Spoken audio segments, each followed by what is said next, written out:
ಕೆಲವು ಸಲ ಸರ್ ಅದು ನಿಜ ಇರ್ಬೋದು ಸರ್. ಒಬ್ಬ ಮೇಕರಾಗಿ ಅದನ್ನು ಒಪ್ಕೊತೀವಿ, ಖಂಡಿತವಾಗ್ಲೂ ಒಪ್ಕೊತೀನಿ ಸರ್. ಅದನ್ನು ನಾನು ಇಲ್ಲ ಅಂತ ಹೇಳಲ್ಲ. ಒಂದು ಸಿನಿಮಾನ ಆಡಿಯನ್ಸು ಥಿಯೇಟ್ರಿಗೆ ಬರಬೇಕು ಅಂದರೆ ಸೊ ನಾವು ಕ್ಯೂರಿಯಾಸಿಟಿ ಬಿಲ್ಡ್ ಮಾಡಲೇಬೇಕು, ಅವ್ರನ್ನ ಕರ್ಕೊಳ್ಳೇ ಬರಬೇಕು. ಅದರಲ್ಲೂ ಒಬ್ಬ ಮೇಕರ್ಗೂ ಅದು ಚಾಲೆಂಜ್ ಆಗಿರುತ್ತೆ. ಈ ಸಿನಿಮಾದಲ್ಲಿ ಯಾವುದೇ ಗಿಮಿಕ್ ಇಲ್ಲ ಸರ್.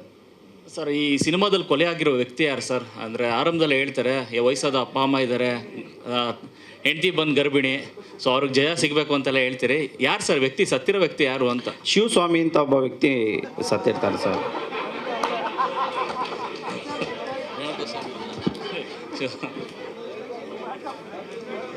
ಓಕೆ, ಹೇಳಿ ಸರ್. ಯಾವ ಊರ ಕಡೆಯವರು ಸರ್? ಏನು ಸರ್? ಯಾವ ಊರ ಕಡೆಯವರು? ಅಲ್ಲ, ಅದನ್ನು ನಾವು ಸಿನಿಮಾದಲ್ಲಿ ಹೇಳ್ತೀವಿ ಸರ್. ಸರ್, ಸ್ಟೋರಿ ಎಲ್ಲಿಂದ ಎಲ್ಲಿವರೆಗೂ ನಡೆಯುತ್ತೆ? ಚಿತ್ರದುರ್ಗದಿಂದ ಬೆಂಗಳೂರುವರೆಗೂನಾ ಹೇಗೆ ಅಂತ? ನೀವು ಸರ್, ನೀವು ತಿಳ್ಕೊಂಡಿರಂಗೆ ನಿನ್ನ ಸಿನಿಮಾದಲ್ಲಿ ಈಗ ನೀವು ಸಿನಿಮಾ ನೋಡಿದಾಗ ಕೆಲವು ಘಟನೆಗಳು ತಾವು ಎಲ್ಲೋ ನೋಡಿದ್ದೀನಿ ಅನ್ಬಹುದು. ಆದರೆ ತಮಗೆ ಕೆಲವು ಘಟನೆಗಳು ಗೊತ್ತಿಲ್ಲದಲ್ಲವೂ ಕೂಡ ಈ ಸಿನಿಮಾದಲ್ಲಿ ನಾವು ಹೇಳಿದ್ದೀವಿ. ಆದರೆ ತಮ್ಗೆ ಕೆಲವರು ಗೊತ್ತಿರಬಹುದು. Sir, S sir. ನೀವು ಒಬ್ಬ ನಾರ್ಮಲ್ ರೈಟರ್ ಆಗಿ ಡೈರೆಕ್ಟರ್ ಆಗಿ ಸಿನಿಮಾ ಮಾಡಿದ್ರೆ ಬಹುಶಃ ಇಷ್ಟು ಪ್ರಶ್ನೆಗಳು ಬರ್ತಿರ್ಲಿಲ್ಲ. Yes sir. ಒಬ್ಬ ಲಾಯರ್ ಆಗಿ ಸಿನಿಮಾ ಮಾಡಿದಿರಲ್ಲ. Yes sir. ಈ ಲಾಯರ್ ಅಂತಂದ್ರೆ ಅದೇ ಸಮಸ್ಯೆ ಇರೋದು. ತುಂಬಾ ದಿವಸದಿಂದ ಆ ಘಟನೆ ನಡೆದಾಗಿಂದನೂ ಪ್ರತಿದಿನಾನು ಅಥವಾ ವಾರಕ್ಕೊಂದು ವಿಡಿಯೋ ಬರ್ತಾನೆ ಇರುತ್ತೆ regarding this particular case.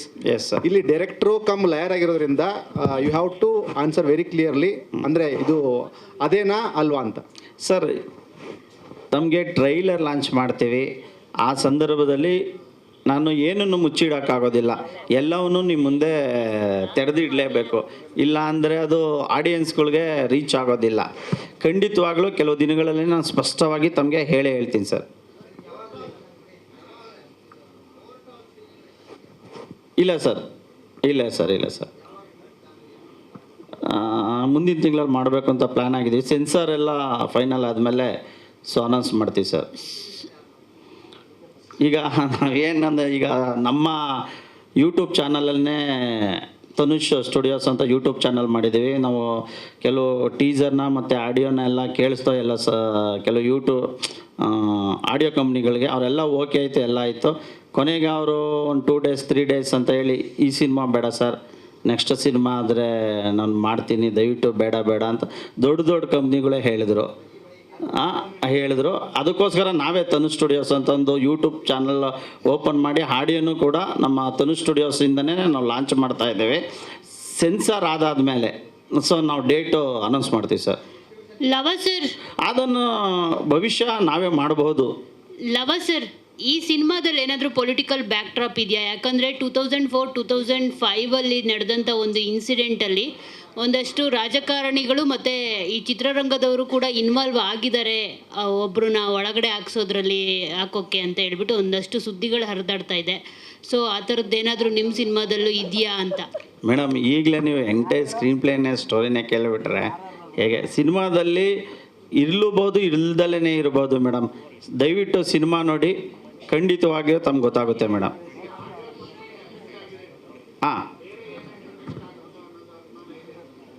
Sir, ಅದು ಒಂದು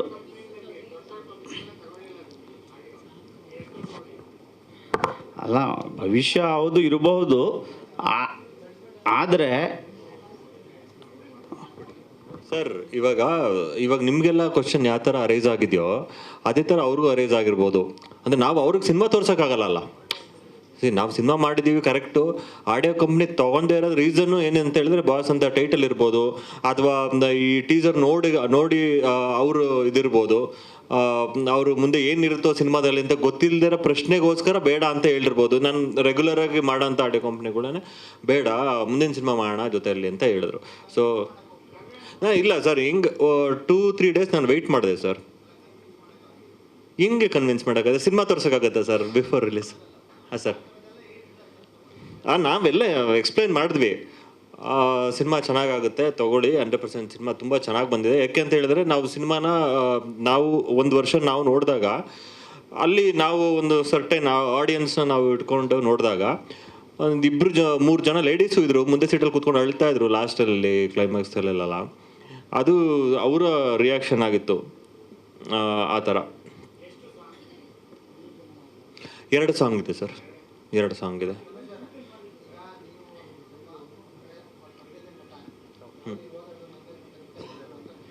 ಹೌದು ಸರ್. ಅದೇ ಅದನ್ನೆಲ್ಲ ತಲೆಯಲ್ಲಿ ಇಟ್ಕೊಂಡೆ ಒಳ್ಳೆ ಸಬ್ಜೆಕ್ಟ್ ಮಾಡಬೇಕು ಅಂದ್ಕೊಂಡೆ ಮಾಡಿರೋದು ಸರ್. ಅದು ಡೈರೆಕ್ಟ್ರ್ ಹೇಳಿದಾಗೆ ಇವಾಗ ಯಾರಿಗೂ ಹರ್ಟ್ ಮಾಡಬೇಕು ಅಥವಾ ಯಾರಿಗೂ ಪರ್ಟಿಕ್ಯುಲರ್ ಟಾರ್ಗೆಟ್ ಮಾಡಿ ಹೊಡಿಬೇಕು ಅನ್ನೋ ಥರ ಯಾವುದು ಮಾಡಿಲ್ಲ.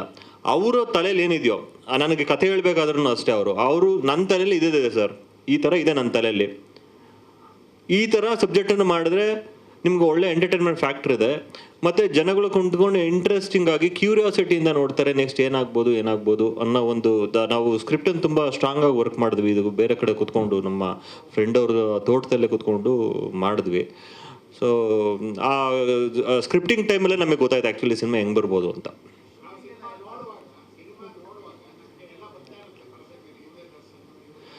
ಅದೇ ಸರ್ ನಿಮ್ಮ ಅಭಿಪ್ರಾಯ ಸರ್, ಅದಷ್ಟೇ. ಅದೇ ಪರ್ಸೆಪ್ಷನ್ ಅಂತ ಹೇಳ್ತಾರಲ್ಲ ಸರ್, ಇವಾಗ ನನ್ನ ಪರ್ಸೆಪ್ಷನ್ನೇ ಬೇರೆ ಥರ ಇರುತ್ತೆ, ನಿಮ್ಮ ಪರ್ಸೆಪ್ಷನ್ನೇ ಬೇರೆ ಥರ ಇರುತ್ತೆ.